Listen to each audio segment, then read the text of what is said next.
اعوذ باللہ من الشیطان اللعین الرجیم بسم اللہ الرحمن الرحیم الحمد للہ وکفا وسلام علی عبادہ الذین اصطفیٰ. درود بھیجیے محمد و آل محمد.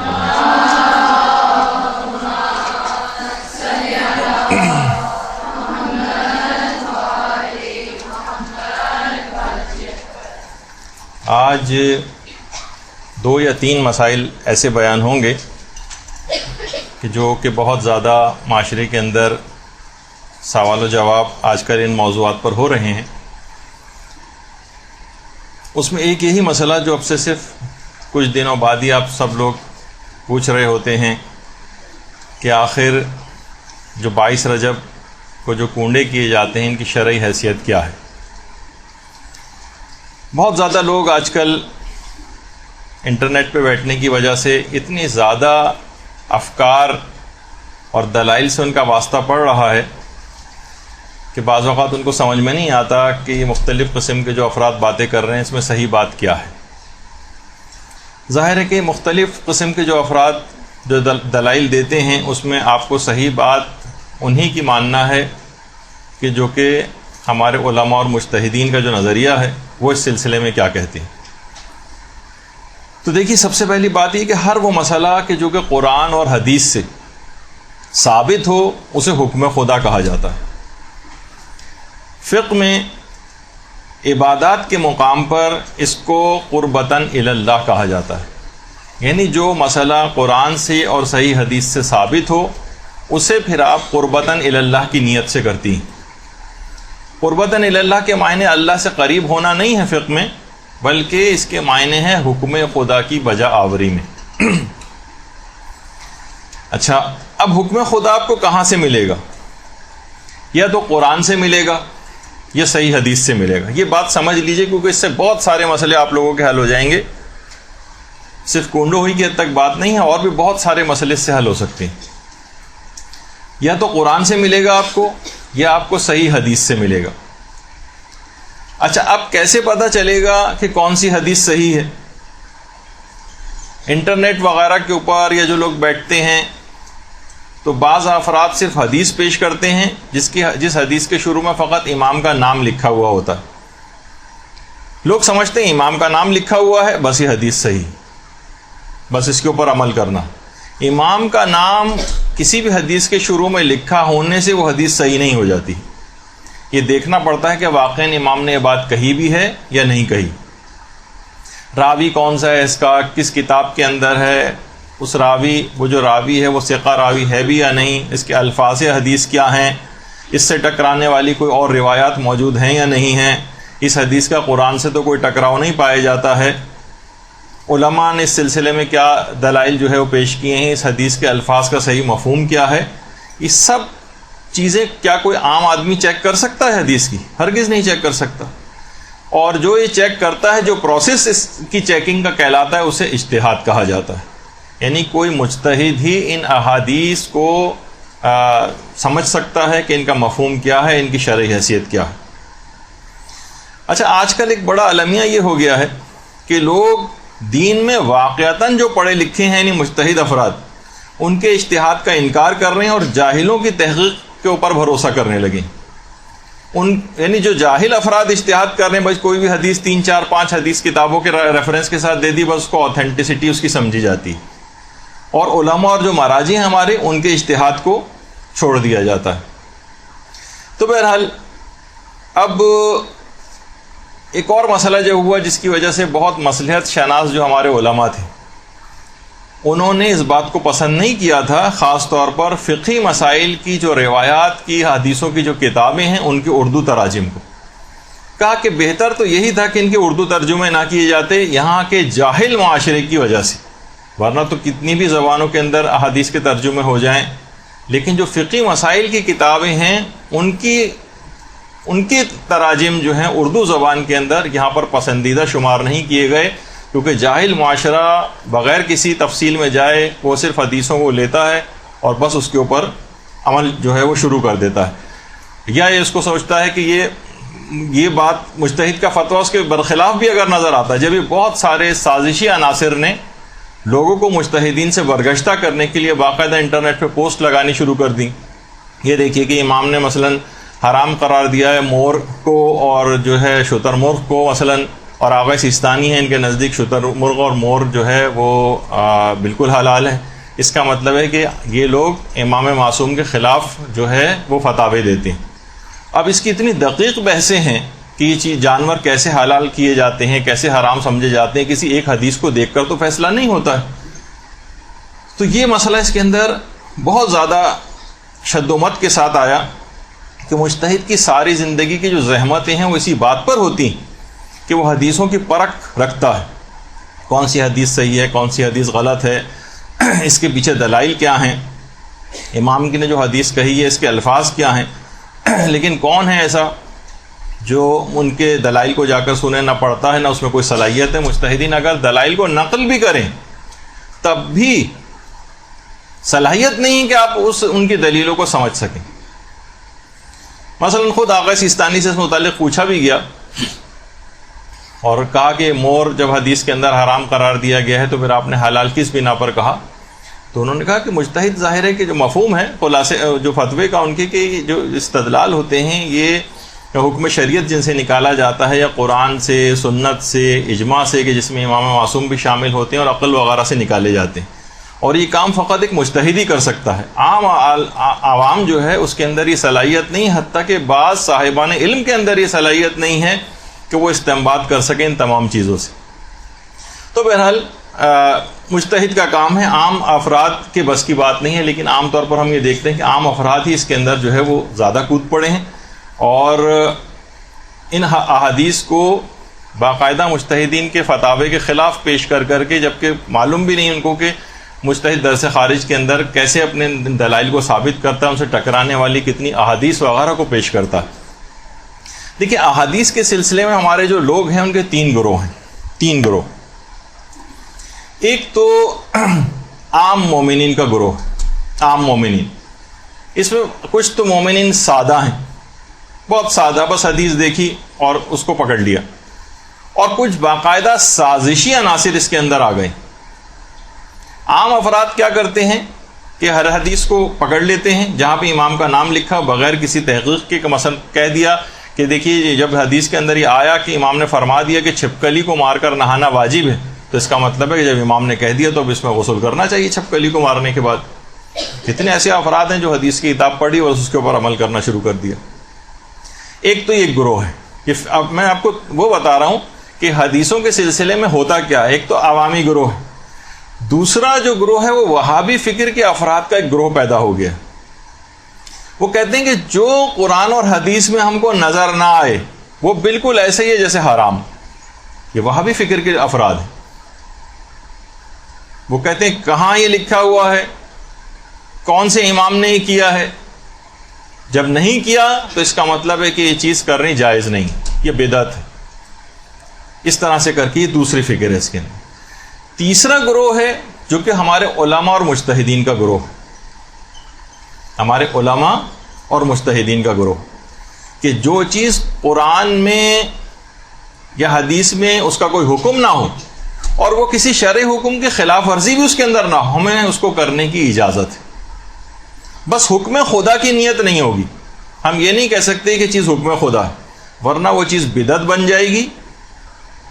اور اس کو کہا جاتا ہے، ایک چیز ہے بدعت، یعنی جو حکم خدا اور حکم رسول سے ثابت نہ ہو اور ہم اسے حکم خدا اور رسول سمجھ کر عمل کریں، اس کو بدعت کہا جاتا ہے. اور اسی کا ایک دوسرا نام بھی ہے جس کو کہتے ہیں تشریع، یعنی شریعت بنانا.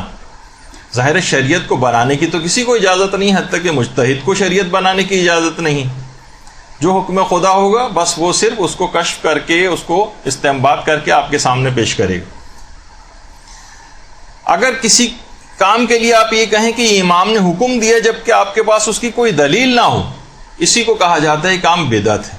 یعنی جو چیز دین سے ثابت نہ ہو اور اسے آپ کہیں کہ یہ حکم خدا یا امام کا حکم ہے، اس وجہ سے ہم کر رہے ہیں، تو یہ بدعت ہو جائے گی. اس کے لیے دو الفاظ اور آتے ہیں، اس کو کہتے ہیں، ایک کو کہتے ہیں ورود، ورود کہتے ہیں، اور ایک دوسرا اس کے لیے لفظ اور بھی ہے جسے کہتے ہیں امتثال، یعنی قصد ورود. یہ فتووں کے اندر بہت آتا ہے. مثلا آیت اللہ خوئی سے یہ بات سوال پوچھا گیا کہ قبر کے اوپر اگربتی کا جلانا کیسا ہے؟ تو وہاں سے یہ جواب آیا کہ بدون ورود مانے نہ دار. اگر آپ ورود کہتے ہیں کہ یہ چیز احادیث کے اندر وارد ہوئی ہے، یہ حکم امام کی طرف سے ہے، یہ حکم اللہ کی طرف سے ہے، یہ رسول نے حکم دیا ہے، جبکہ وہ موجود نہ ہو، لیکن اگر یہ والی نیت نہ ہو اور ہم کہیں کہ بھائی ٹھیک ہے کہ قرآن و حدیث کے اندر قبر کے اوپر اگربتی جلانے کا حکم نہیں آیا ہے، لیکن ہمارا دل چاہ رہا ہے، ہمیں اچھا لگتا ہے، خوشبو اس سے آتی ہے، ہم جب قبرستان جاتے ہیں اپنے مردے کی قبر پہ سے خوشبو اٹھتے دیکھتے ہیں تو ہمیں اچھا محسوس ہوتا ہے. تو اس کے اندر شریعت یہ کہتی ہے کہ اگر ورود کا قصد نہ ہو تو کوئی حرج نہیں، کرنے کی اجازت ہے بالکل. تو اس لحاظ سے یہ جو احادیث کا جو مسئلہ ہوتا ہے نا، جیسے ابھی ہم نے کہا کہ لوگوں کے 3 گروہ ہو جاتے ہیں. ایک تو وہ جو حدیث کو لے کر بیٹھ جاتا ہے اور بغیر سوچے سمجھے اور استنباط کرنے لگتا ہے. وہ آ کر آپ کے سامنے کہے گا، عام آدمی، کہ بھائی آپ کہہ رہے ہیں کہ سید جو ہے وہ غیر سید سے عام صدقات وغیرہ لے سکتا ہے، سوائے صرف صدقہ واجب نہیں لے سکتا یا توہین والا صدقہ نہیں لے سکتا، لیکن عام صدقات لے سکتا ہے. جبکہ شام میں حضرت زینب سلام اللہ علیہ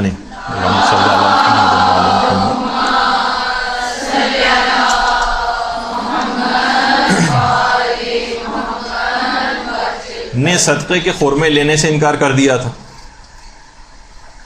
تو وہ آپ کے سامنے یہ واقعات کھول کے پیش کر دے گا. ذرا آپ اور سامنے آتے جائیں تاکہ آپ کو اس پہ اسکرین نظر آئے. اچھا، اسی طرح سے وہ آپ کے سامنے مثلا حدیث پیش کرے گا کہ آپ کہتے ہیں کہ بالوں کا پردہ جو ہے وہ زیادہ اہمیت رکھتا ہے بنسبت چہرے کے پردے کے. وہ آپ کے سامنے پیش کرے گا کہ سیدانیوں نے بالوں کے مقابلے میں چہرے کے پردے کو جو ہے وہ زیادہ اہمیت دی اور اپنے بالوں سے اپنے چہرے کو چھپایا.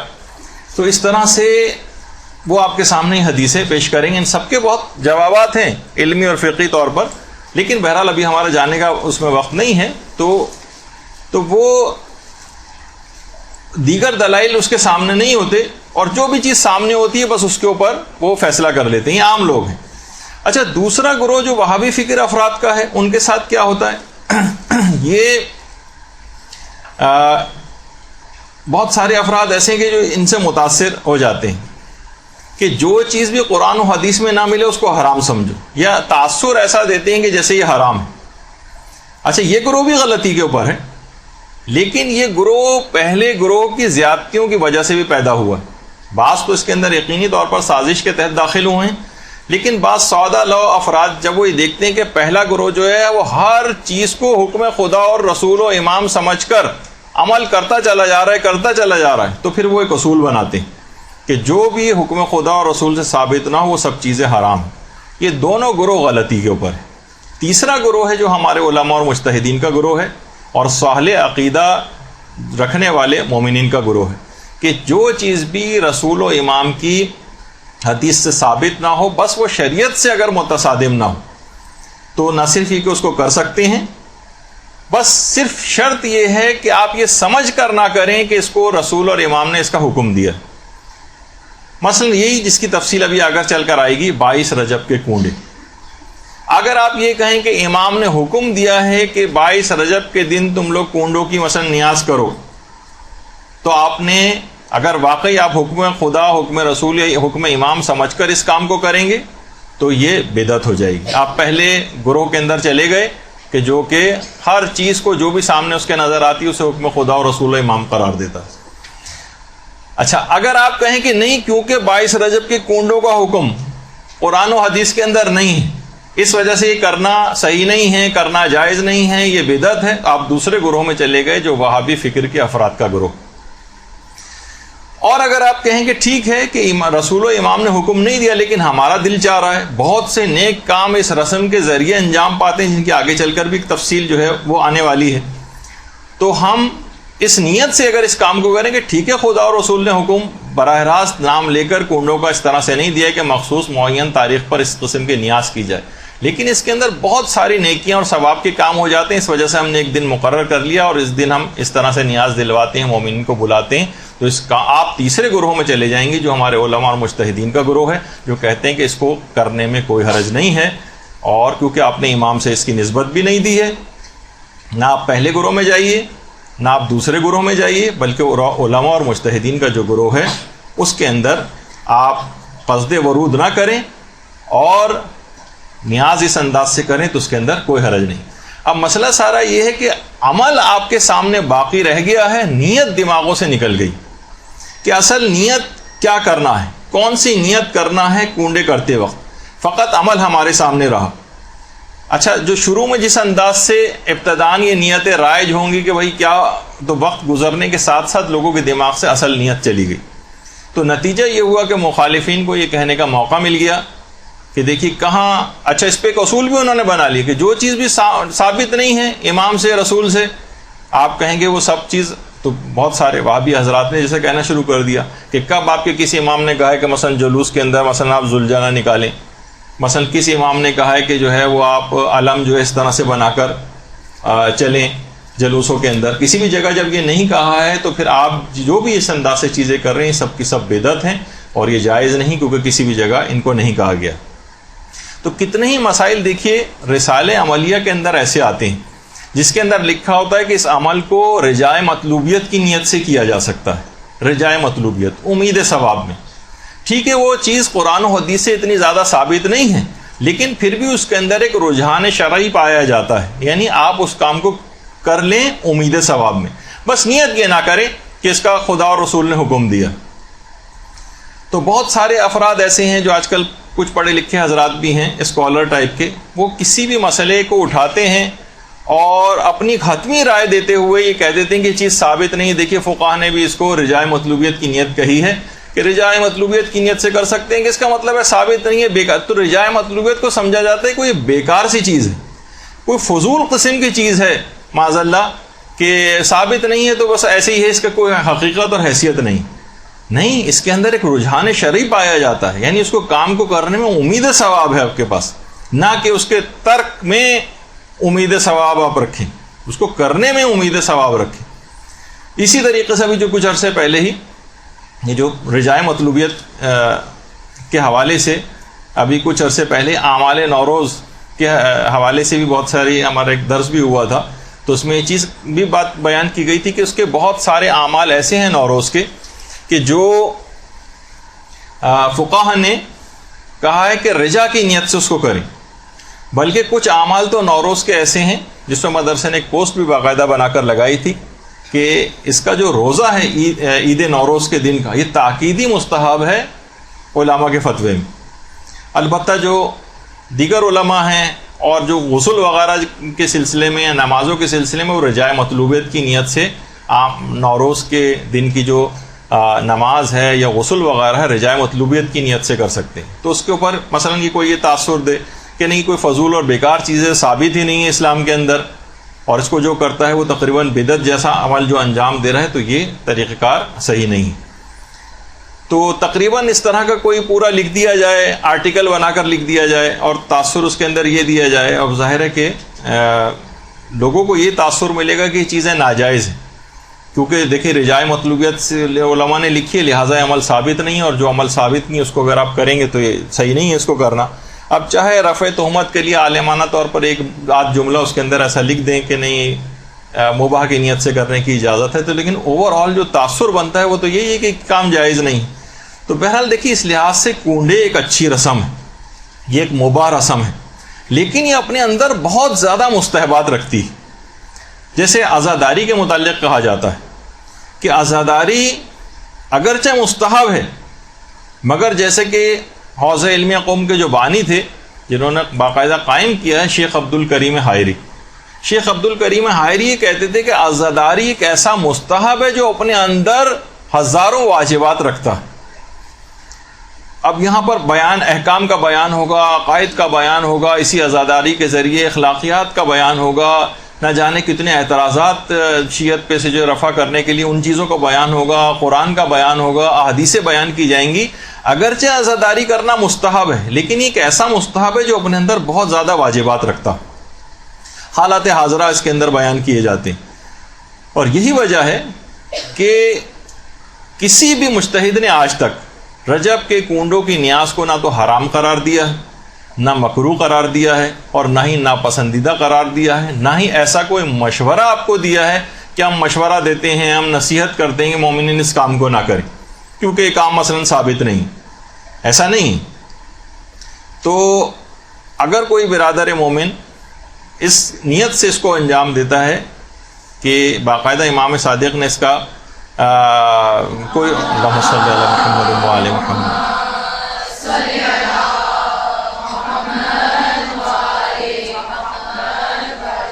کسی کی بھی نیت نہیں ہے, یہ نہیں ہوتی. کسی سے بھی آپ پوچھ لیں, باقاعدہ سروے کر کے پوچھ لیں کہ لوگوں سے جا کے پوچھیں کہ کیا آپ اس نیت سے کر رہے ہیں کہ باقاعدہ امام صادق نے حکم دیا ہے, تو لوگ کہیں گے نہیں, ہم ان کے نام پر کھلا رہے ہیں, لیکن حکم وغیرہ کا تو ہمیں پتہ نہیں کہ دیا یا نہیں دیا, لیکن ہم امام کے نام پر لوگوں کو یہ چیزیں کھلاتے ہیں. امام کی خوشنودی کے لیے, اللہ کی خوشنودی کے لیے, اس کے رسول کی خوشنودی کے لیے ہم یہ چیزیں کھلا رہے ہیں. سادہ سی نیت ہوتی. تو نہ جانے اس کے اندر کتنے ہی ایسے مستحبات ہیں. اس رسم میں کنڈے کے اندر بہت زیادہ مستحبات بھرے ہوئے ہیں, اور اگر الگ الگ بھی اگر آپ ان کو دیکھیں, ہر اتنے سارے ابھی جو مستحبات آپ کے سامنے میں لسٹ کے طور پہ بھی پیش کروں گا جو اس رسم کے اندر پائے جاتے ہیں, یہ سب الگ الگ جب مستحب ہیں تو ان سب کا مجموعہ یہ کوئی بدعت یا ناپسندیدہ چیز کیسے ہو جائے گا. جب اس کا جز جو ہے, جب اس کے اجزاء جو ہیں وہ مستحب ہیں, تو اس کا جو کل ہے ان اجزاء سے جو بنا ہوا ہے وہ خود جو ہے وہ غلط کیسے ہو جائے گا. تو بہرحال دیکھیے اس کے اندر سب سے پہلی تو چیز ہے کہ مومنین کا آپس میں ملنا. مومنین ایک دوسرے سے باقاعدہ ملاقات کے لیے جاتے ہیں. روایات میں ملتا ہے کہ مومن سے ملاقات کے لیے جانا ایسے ہی جیسے انسان اللہ سے ملاقات کے لیے گئے. روایات کے اندر یہ بات آئی. اور ہر قدم جو وہ اٹھاتا ہے اس کے ہر قدم اٹھانے پر گناہ معاف ہوتے ہیں جب اپنے مومن بھائی سے ملاقات کے لیے جا رہا ہوتا ہے, اور اس کے اوپر جنت خدا واجب کر دیتا ہے. روایات بھی اتنے طویل روایتیں پڑھنے کا موقع نہیں, میں صرف اس کا سبسٹنس آپ کے سامنے پیش کر رہا ہوں, ورنہ آپ خود جا کر ثواب الاعمال جو ہے شیخ صدوق کی اور دیگر کتابوں کو دیکھ سکتی ہیں. تو مومنین کا آپس میں ملنا یہ کنڈے کے ذریعے ہوتا ہے. اسی طریقے سے مومنین ایک دوسرے کو آتے ہیں, ظاہر سلام کرتے ہیں. 70 نیکیاں تو ویسے سلام کرنے والے کو جو ہے وہ مل جاتی ہیں. اور اس طرح سے روایات میں یہ کہ جب انسان دوسرے کو سلام کرتا ہے تو اسے مجاہد فی سبیل اللہ کا ثواب ملتا ہے, جو حالت جنگ میں باقاعدہ جہاد کے موقع پر دشمنوں سے لڑ رہا ہوتا ہے, اس کا ثواب اس کو دیا جاتا ہے. اسی سلام کے نتیجے میں انسان کے دلوں کا جو کینہ ہے وہ دور ہو جاتا ہے. گناہ اس طرح سے جھڑنے لگتے ہیں اس کے کہ جب تک وہ دونوں افراد جدا نہ ہو جائیں مصافحے کے بعد, جب تک مسلسل گناہ جھڑتے رہتے ہیں. یہی وجہ ہے کہ روایات کے اندر ملتا ہے کہ ہمارے پیغمبر اسلام ختمی مرتبت صلی اللہ علیہ وآلہ وسلم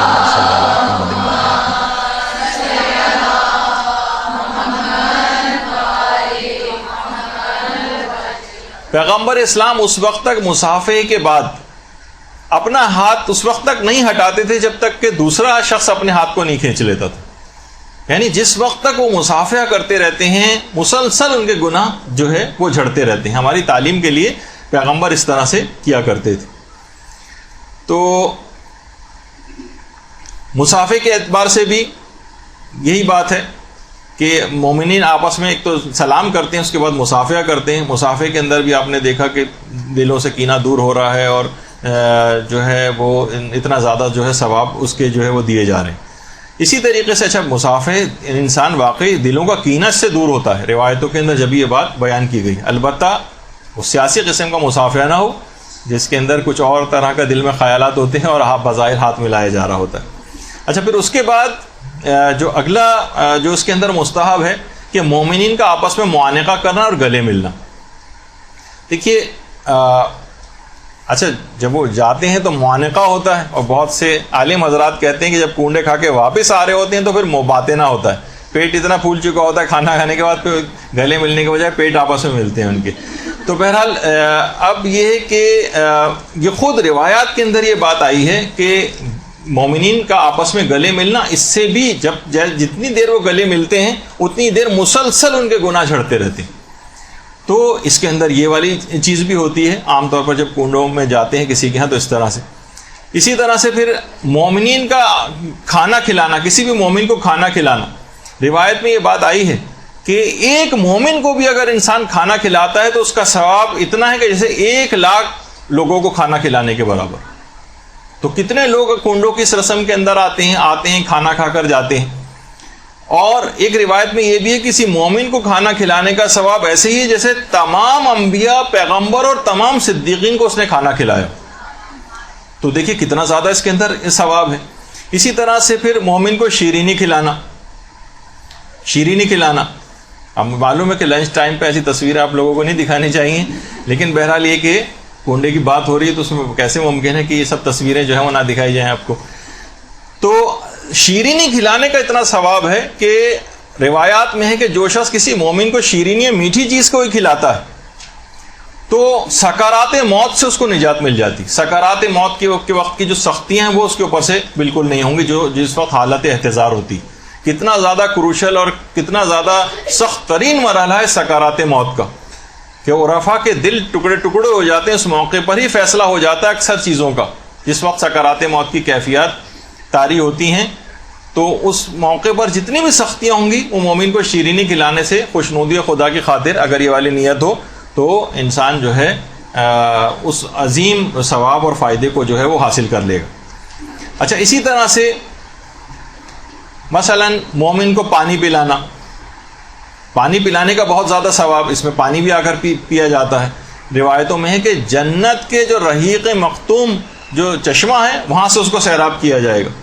اور روایت میں یہ بھی ہے کہ سب سے پہلے قیامت کے دن سب سے پہلے جس عمل کا اجر آپ کو دیا جائے گا اور فائدہ وہ پانی پلانے کا ہے. یعنی دیگر تمام اعمال آپ کے ایک طرف ہو جائیں گے اور سب سے پہلا جو ثواب آپ کو دیا جائے گا، سب سے پہلا فائدہ اعمال کا دیا جائے گا وہ آپ پانی پلانے کا. روایت کے اندر یہ چیز آئی. اور ایک روایت میں یہ بھی کہ اگر کوئی شخص کسی کو پانی پلاتا ہے تو جنت کے تمام دروازے اس کے لیے کھول دیے جائیں گے کہ جس دروازے سے چاہے اندر داخل ہو جائے. دیکھیے یہ سب بھی کنڈوں کے اندر ہوتا ہے، یعنی اس کے اجزاء اگر آپ دیکھیں الگ الگ تو کتنی زیادہ آپ کو ثواب ملتا ہے. اسی طرح سے مومن کا اکرام کرنا، اس کی عزت کرنا. یعنی پیغمبر نے باقاعدہ وصیت کی تھی، امیر المومنین کی وصیت تھی، شہزادی فاطمہ تو زہرا سلام اللہ علیہ کی وصیت تھی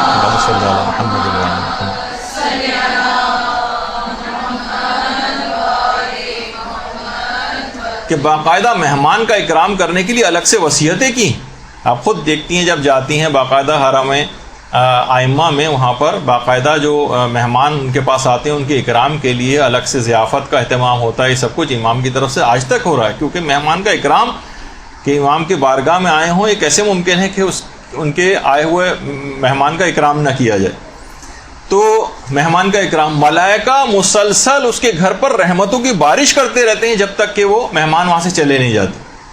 مسلسل رحمتوں کی بارش، گھر میں بے انتہا برکت ہوتی ہے مہمانوں کے آنے سے. روایت میں ملتا نہیں کہ امیر المومنین ایک غمگین ہو جاتے تھے، اور ایک دفعہ لوگوں نے دیکھا کہ امیر المومنین بہت غمگین ہے تو کہنے لگے 7 دن ہو گئے ہیں، افسوس کر رہے تھے کہ 7 دن ہو گئے اور کوئی مہمان میرے گھر پہ نہیں آئے. تو آپ یہ دیکھیں کہ مہمان کا اکرام، جب بھی کنڈوں میں کوئی مہمان آتا ہے اس کا اکرام کیا جاتا ہے اور اس انداز سے اس کی خاطر مدارت ہوتی. اس کے اندر خود صلہ رحمی ہوتی، کتنے رشتہ داروں کو جو ہے بلایا جاتا ہے. روایتوں میں ہے کہ اگر کوئی رشتہ داری نبھانے کے لیے صلہ رحمی اگر کسی سے کرتا ہے، ملاقات کے لیے جاتا ہے مثلا، تو 100 شہیدوں کا ثواب اس کو دیا جاتا ہے. عمر اس کی بڑھ جاتی ہے، مال میں اس کے برکت آ جاتی ہے، موت کی سختی اس کو کم کر دی جاتی ہے. اور ہر قدم جو آپ اپنے رشتہ دار سے ملاقات کے لیے اٹھاتی ہیں اس کے گھر جانے کے لیے، ہر قدم پہ 40,000 نیکیاں آپ کو ملتی ہیں.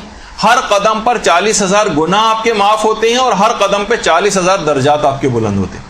صلہ رحمی، رشتہ داروں کے اس انداز سے جو بھی تقاریب اس کے اندر ہوتی ہیں اس میں جانا، اور حساب و کتاب کا مرحلہ جو عالم آخرت میں وہ بھی بہت آسان ہو جاتا ہے اس صلہ رحمی کے نتیجے. اچھا، اسی طرح سے اس میں ایک اور بھی چیز ہوتی ہے کہ بہرحال صلہ رحمی کا ایک تو یہ فائدہ ہے، دوسرا یہ کہ دلوں کے کینے اور کدورتیں دور ہوتی ہیں. کتنے ایسے رشتہ دار ہیں کہ جو بظاہر آپس میں ان کے تعلقات کشیدہ ہو رہے ہوتے ہیں، لیکن جب کبھی ایسا موقع ہوتا ہے تو ایسے رشتہ داروں کو عام طور پہ بلا لیا جاتا ہے فون کر کے. وہ آ جاتے ہیں اور آپس کی رنجشیں دور ہو جاتی ہیں، وہ آ جاتے ہیں اور آپس کے دلوں کے کینے دور ہو جاتے ہیں، اور اس طرح سے میل جول پھر شروع ہو جاتا ہے. یہ چیزیں ساری پروڈکٹیو ہیں، ان سے فائدہ اٹھانا چاہیے. آپ کے پاس اگر ایسی رسمیں موجود ہیں، بیرونی دنیا، مغربی دنیا، یہ لوگ ترستے ہیں تمام اس لحاظ سے چیزوں کو کہ اتنی برکتیں جو اس کے اندر یہاں پر ہوتی ہیں، ان رسومات کے اندر کتنے زیادہ اس میں فائدے ہیں آپ کے، کتنے زیادہ ثواب آپ کو اس کے اندر ملتا ہے جو بزرگوں نے اس انداز سے سیٹ کر دی. تو بہرحال دلوں کے اس لحاظ سے کدورتیں دور ہوتی ہیں، کینے ان لوگوں کے دور ہونے لگتے ہیں۔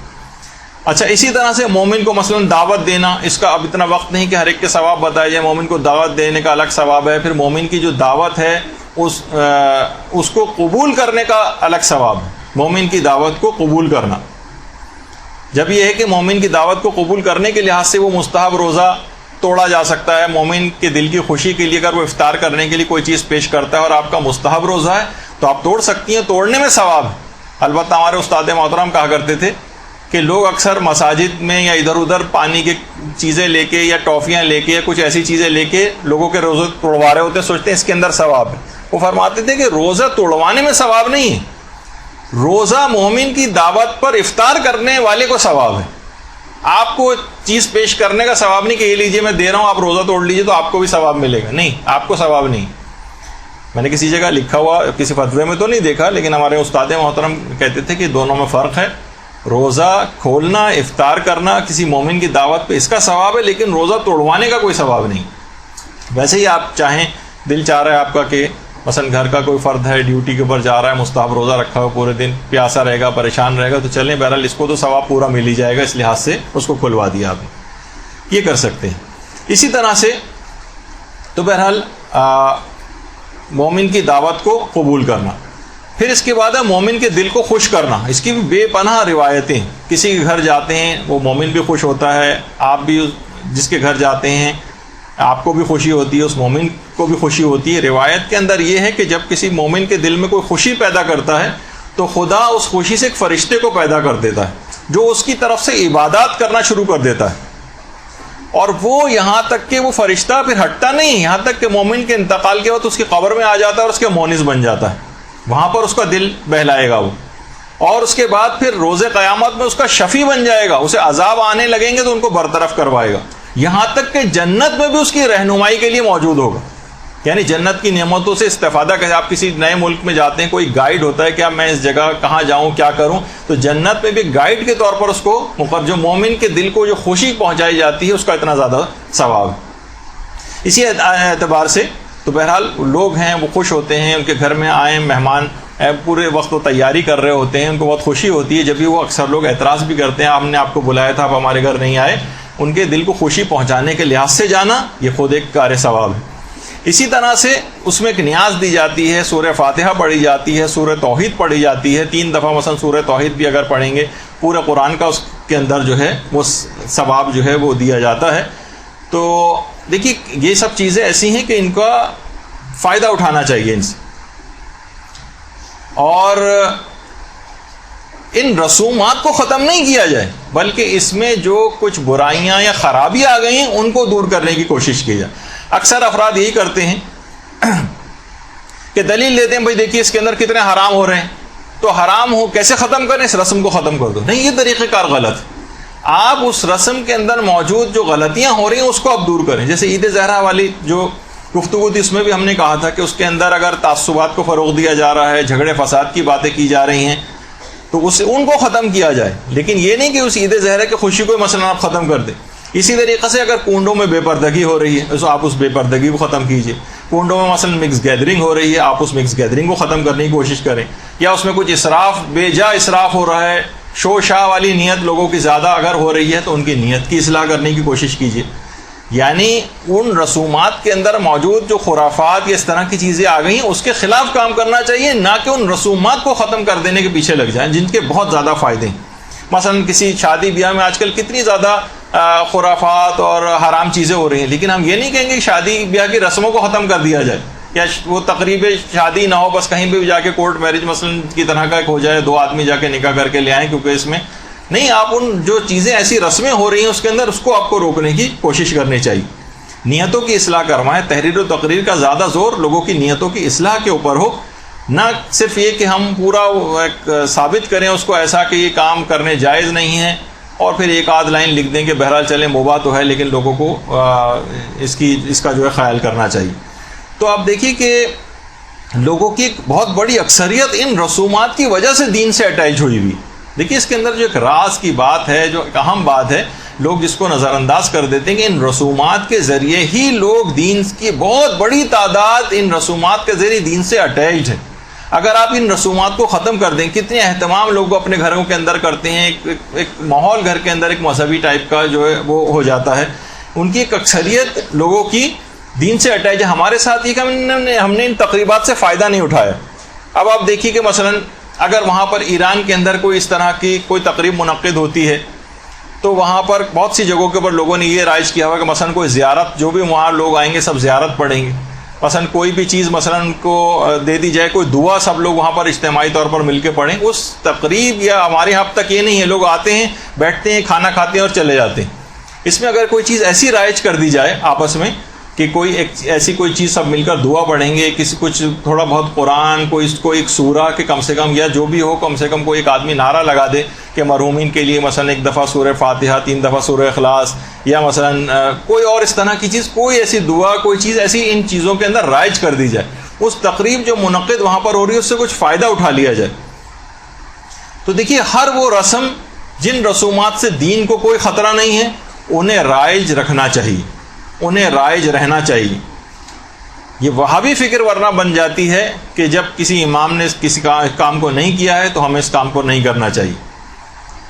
اور دیکھیے ہمیں کوئی حرام چیز اس سے حلال نہیں کرنی ہے، لیکن جو حلال مباح اور جائز چیزیں ہیں بلکہ مستحبات سے بھرپور چیزیں ان کو سب کر سکتے ہیں اور انہیں جاری رہنا چاہیے. دیکھیے آپ محرموں کے اندر دیکھتی ہیں، اگر آپ ہر چیز کے اوپر وہی والی فکر لے آئیں کہ امام نے کب حکم دیا اور امام نے کب ایسا کیا، تو مثلا آپ سے پوچھا جائے گا کہ مثلا آج جتنے بھی عزا خانے یا گھروں کے اندر ہیں لوگ تمام دیواروں کے اوپر سیاہ چادریں لگوا دیتے ہیں. یہ کس امام نے کہا ہے کہ دیواروں پر سیاہ چادر لگوائی جائے؟ تو کیا اس کو معاذ اللہ بدعت کہنے لگیں گے؟ کب کہا جائے امام نے کہا ہے کہ دیواروں پر بینرز لگائے جائیں اور پینا فلیکس بنا کر لگائے جائیں؟ کب کہا ہے کہ مثلا مجالس کے باہر سبیلیں لگنی چاہیے؟ یہ سب چیزیں بھی ثابت ہیں، لیکن اس لحاظ سے کہ الگ سے کوئی حکم کے طور پر آپ کہیں اس وجہ سے ان چیزوں کو بدعت قرار دے دیں. کب مثلا اماموں نے کہا ہے کہ جو علم لے کے جو ہے وہ جلوسوں کے اندر مثلا چلا جائے؟ کب انہوں نے کہا ہے کہ جناب دائرے میں کھڑے ہو کر جو ہے وہ ماتم کیا جائے؟ تو کیا ہم ان سب کو، اگر یہی والی دلیل ہے تو ان سب کو بھی پھر آپ حرام قرار دے دیجیے؟ نہیں، ہم یہ کہیں گے یہ سب چیزیں جائز اور مباح ہیں اور بہت اچھی رسومات ہیں اور ایک انداز ہے یہ تمام چیزیں غم منانے کا، خوشیاں منانے کا، شریعت کے کسی اصول سے متصادم بھی نہیں ہیں، تو لہٰذا ان کو جاری رکھنا چاہیے. تو ورنہ آپ دیکھتی ہیں کہ مثلا مومن کا منہ میٹھا کرانا یہ خود کتنا کار ثواب ہے کہ باقاعدہ علامہ مجلسی نے اپنی کتاب حلیۃ المتقین میں امام جعفر صادق علیہ الصلوۃ والسلام صلی اللہ علیہ وسلم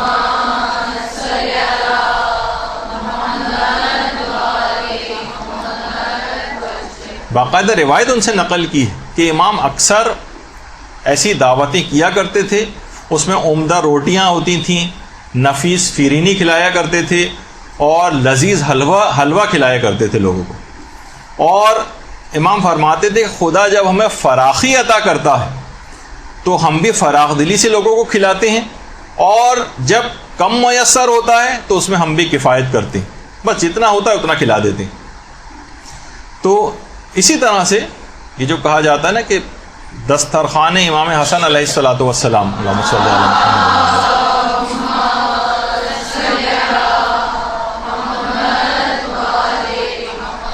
مدینے میں امام حسن کا دسترخوان جو امام حسن کے گھر پہ منعقد ہوتا تھا، باقاعدہ لوگ اس میں آ کر کھانا کھا کر جاتے تھے، مستقل دسترخوان بچھا رہتا تھا.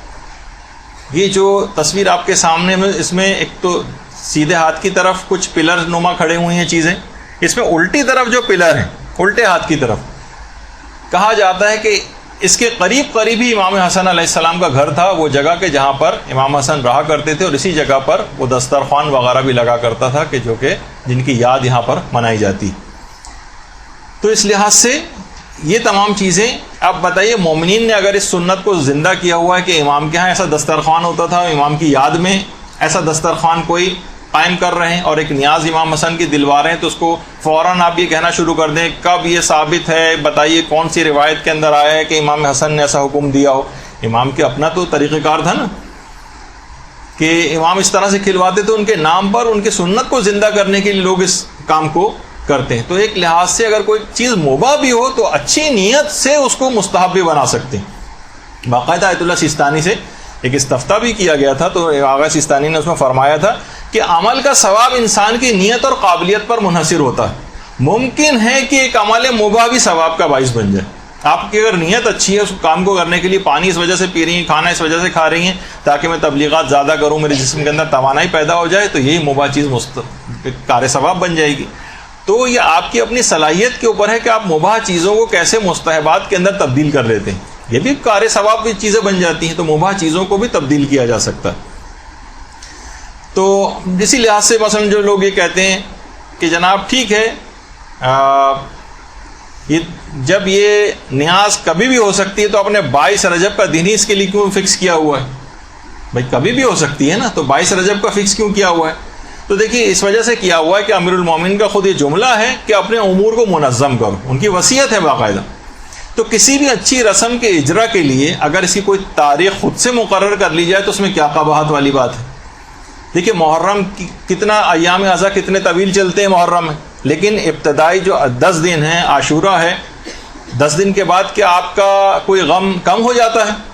بلکہ 11 محرم کو تو آپ کا اس لحاظ سے غم بڑھ چکا ہوتا ہے کہ امام حسین جو کل تک زندہ تھے آج کی تاریخ کو شہید ہو چکے ہیں، اور کاروان اور پورے خاندان اہل بیت کی اسیری کا غم اور اس کے اندر شامل ہو جاتا ہے، شام غریبہ کا غم اور شامل ہو جاتا ہے. لیکن پھر بھی 10 دنوں کو ایک خصوصیت کے ساتھ اہمیت حاصل ہے.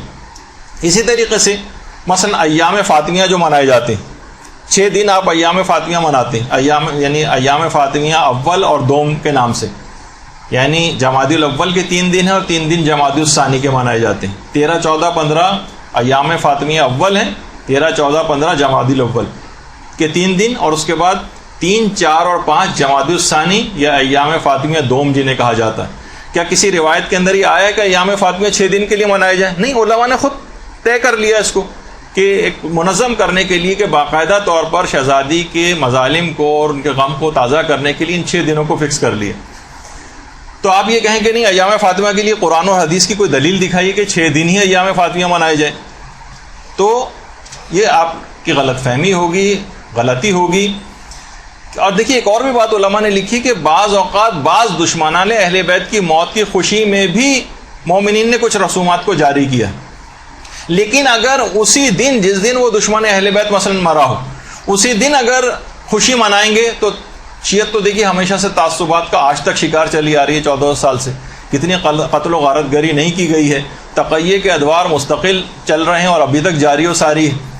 تو اس میں اگر اس دن سے ہٹ کر کوئی دن مقرر کر لیا جائے تاکہ ہم اپنی خوشی بھی منا لیں اور ہم پر یہ الزام بھی نہ لگے کہ مثلا کوئی جو کہ فتنہ و فساد کا باعث ہو جائے. تو علماء نے ایک رجحان یہ ظاہر کی کہ بہت سی تاریخیں ایسی ہیں جو آگے پیچھے کر دی گئی ہیں، وہ اب تاریخ کے اندر اتنا محفوظ نہیں ہو سکی، لیکن ہو سکتا ہے کہ ان کے پیچھے یہی بات ہو کہ ان دشمنان اہل بیت کی موت کی خوشی کی وجہ سے ان تاریخوں کو آگے پیچھے کیا گیا. تو بہرحال اسی طریقے سے جو کہا جاتا ہے کہ جناب 22 جمادی الثانی ہے، اس میں امام حسن علیہ السلام کی جو نظر وغیرہ دلوائی جاتی ہے، تو اس کے لیے الگ سے کوئی حکم نہیں ہے، لیکن ان کی یاد میں اور ان کے امور کو منظم کرنے کے لیے اپنے ایک دن مقرر کر دینا ایک بہت بہتر عمل ہے، اس میں کوئی قباحت نہیں ہے. اور البتہ لوگوں کی بہرحال معلومات کے لیے، لوگوں کی نیت کی اصلاح کے لیے صاحبان علم کو صحیح اور حقیقی نیتیں یہ لوگوں کو بتاتے رہنا چاہیے. تو دیکھیے یہ جو دسترخوان امام حسن کا بھی جو تذکرہ ہوا کہ باقاعدہ مدینے میں امام حسن علیہ السلام کے دسترخوان پہ ایک دفعہ ایک شخص آیا مہمان بن کر. امام نے دیکھا کہ وہ ایک لقمہ کھا رہا ہے اور ایک لقمہ بچا کر اپنے پاس رکھ لیتا. تو امام نے کہا یہ شخص کیا تو صاحب عیال ہے؟ یعنی ایسا تو نہیں کہ تو اپنے گھر والے تیرے بھوکے ہیں تو ان کو کھلانے کے لیے اپنے پاس بچا بچا کے لے جانا چاہ رہا ہے. اس نے کہا نہیں مولا، میں نے مسجد کے باہر ایک شخص کو سوکھی روٹی کھاتے دیکھا ہے، چاہتا ہوں کہ میں اس کی مدد کروں. امام حسن تڑپ گئے اور کہا ہے بھائی وہ میرے بابا علی مرتضیٰ علیہ الصلوۃ والسلام. اللہم صلی علی محمد وعلی محمد.